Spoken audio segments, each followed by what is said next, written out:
skeptics. How do we answer that? Yeah, so I recently actually did a talk at Liberty University where I played a clip of stand-up comedian David Cross, where he used that exact illustration. He talked about popes and kings and scribes throughout history who have altered the text. And how do you know that you have what the original author wrote when you just have such a span of time in between?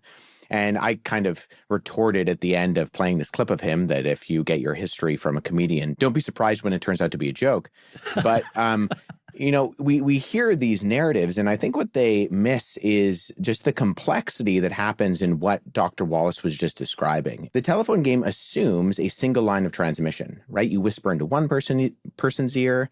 There are rules. You have to say it once. You can't say it very loudly. Whereas if you look at the history of the transmission, the copies and the dissemination of something like the New Testament text, it's spread out all around. And we even have, multiple translations that we can use as kind of comparative analysis other than the Greek. And so it's not one line of transmission as much as it's multiple lines of transmission spread over a long period of time with scribes in different locations writing to different audiences who the audiences themselves are at different locations. So there are ways to vet this process via what Dr. Wallace just described in the methodologies of textual criticism that really cut out the telephone game assumption.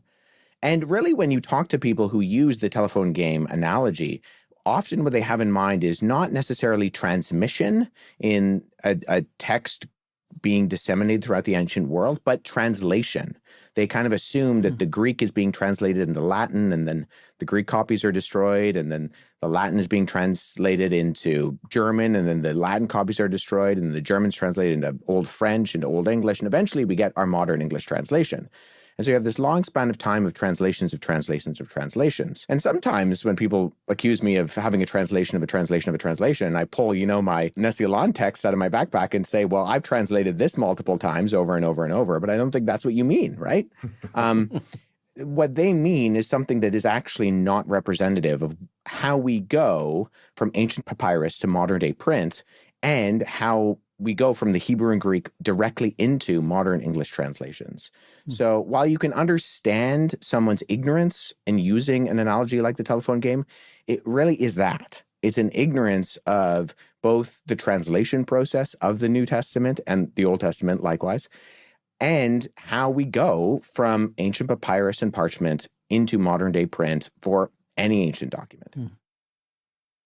That was great. I should listen to you more, Wes.